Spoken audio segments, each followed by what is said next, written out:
ایک تو ان لوگوں کے پاس یہ پی ڈی ایم والے یا جن کے آپ کہہ رہے ہیں، ان کے پاس نہ الفاظ کوئی نئے ہیں، نہ جملے نئے ہیں، نہ کوئی بات نئی ہے۔ مولانا صاحب جسٹس بندیال کی سپریم کورٹ کو بھی کہہ رہے تھے کہ عدالتی ماشاء اللہ لگایا ہوا ہے، اور آج بھی اسی پہ اٹکے ہوئے ہیں۔ مریم نواز، شہباز شریف سمیت لیگی کل بھی کہہ رہے تھے کہ آئین اور جب جسٹس بندیال کی سپریم کورٹ کی آئین اور قانون کی دھجیاں اڑائی جا رہی ہیں، حملہ آور ہیں کل پارلیمنٹ پر، آج وفاق پر، اور یہ اختیارات میں مداخلت ہے۔ اور یہ مطلب یہ بھی پرانے دکھ کی بات یہ ہے کہ انٹرسٹنگ صورتحال یہ ہے کہ یہ بھی پرانے جملے اور الفاظ بھی پرانے، ان کے موقف بھی پرانے، مطلب سارا کچھ جھوٹ پرانا، جھوٹ بھی اور پرانا بھی۔ سب سے پہلے تو ان کو رتی بھر خوف خدا ہونا چاہیے کہ یہ جو پی ڈی ایم والے ہیں اور ان کا الیکشن کمیشن، محبوب الیکشن کمیشن، دونوں دو مرتبہ آئین توڑ چکے ہیں۔ دوسری بات میڈم شیخ کہ ان کی خواہش کیا ہے کہ بلہ نہ ہو، مطلب بلے کا بنا الیکشن لڑے طریق انصاف، مطلب آزاد لڑے، مطلب ہم آرام سے اپنے وہ جو کھچڑی پکا کے رکھی ہوئی ہے یا کھیر پکا کے رکھی ہے اپنا پیالہ لیں، مطلب خواتین کی مخصوص نشستیں بھی فارغ ہو جائیں، سینٹ انتخاب بھی فارغ ہو جائے، گلیاں ہو جائیں سنیاں وچ مرزا یار پھیلے۔ کل مولانا صاحب کہہ رہے تھے کہ میرے سیاسی مخالف کے ہاتھ بندھے ہوئے، مجھے مزہ کیسے آئے گا؟ آج کہہ رہے ہیں کہ یہ کیا ہو گیا یار، ان کو بلہ واپس مل گیا۔ کل تمام لیگی کہہ رہے تھے کہ بلے کا نشان ہونا چاہیے، ہم کھل کر مقابلہ کریں گے، اور آج بلہ مل گیا ہے تو اس پہ سیخ پائیں۔ اور پھر دکھ کی بات یہ بھی ہے میڈم شیخ کہ یہ تنقید نہیں ہے، یہ حملہ آور ہے جوڈیشری پر مسلسل۔ جب بھی یعنی یہ تو خیر ہمارے یہاں وطیرہ ہے، ہر کوئی کرتا ہے، لیکن جب بھی ان کے سیاسی مخالف کو کسی کو ریلیف ملے دوسرے حملہ آور ہو جاتے ہیں۔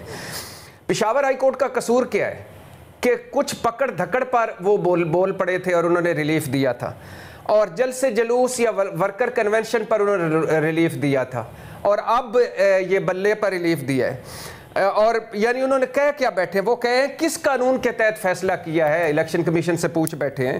الیکشن کمیشن کے پاس کون سا اختیار ہے کہ پارٹی سرٹیفکیٹ مسترد کر دے؟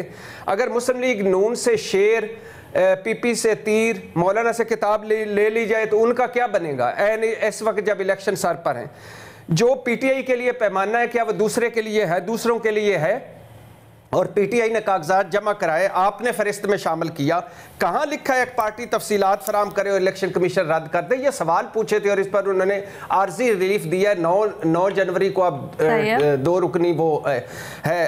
اور میڈم شیخ میڈم شیخ پھر بات یہ ہے کہ یہ کل جب مولانا مریم نواز، شہباز شریف اور یہ پی ڈی ایم والوں کو چھوڑ دیں، کل جس طرح یہ جسٹس بندیال کی سپریم کورٹ پر حملہ آور تھے، جس طرح ججز کو کھلی ان کے خلاف منظم مہم چلائی، جس طرح چیف جسٹس حاضر ہو، جس طرح جو کچھ کیا وہ چھوڑ دیں۔ صرف ایک چھوٹی سی اگزامپل دیکھ لیں کہ باچا خان صاحب کے بیٹے ہیں ولی خان صاحب، ان کے بیٹے ہیں اسفندیار ولی، اور ان کے بیٹے ہیں ایمل ولی۔ ایمل ولی صاحب chief justice Peshawar high court کو کیا پہنچا رہے ہیں میسج، ذرا سنیے گا، چند جملے ہیں۔ اگر آپ بدماشی کریں گے تو ہم بھی چھوٹے موٹے بدماش ہیں، اگر آپ نے لڑنا ہے تو ٹھیک ہے، پھر اس وقت چیف جسٹس آپ کا جینا محال ہو جائے گا۔ بدقسمتی اس کی یہ ہے، یہ چیف جسٹس کو کہہ رہے ہیں کہ بدقسمتی اس کی یہ ہے کہ اس کے چند ماہ باقی ہیں، پھر وکیلوں کی یونیفارم پہن کر وکالت کر رہے ہوں گے، پھر ادھر اس کے لیے زندگی گزارنا بہت مشکل ہوگا۔ میں پہلی اور آخری مرتبہ chief justice Peshawar high court کو یہ پیغام دینا چاہ رہا ہوں کہ اگر ہمیں پتہ چلا کہ آپ کی عدالت میں کچھ لوگوں کو فیورٹزم کر رہی ہے تو پھر اس عدالت میں آپ کا بیٹھنا مشکل ہو جائے گا۔ ایک جملہ بولا تھا جج زیبا چودھری کے خلاف، 2 جملے بولے تھے، جا کے معافی بھی مانگی، اس کے باوجود مقدمہ بھی ہے۔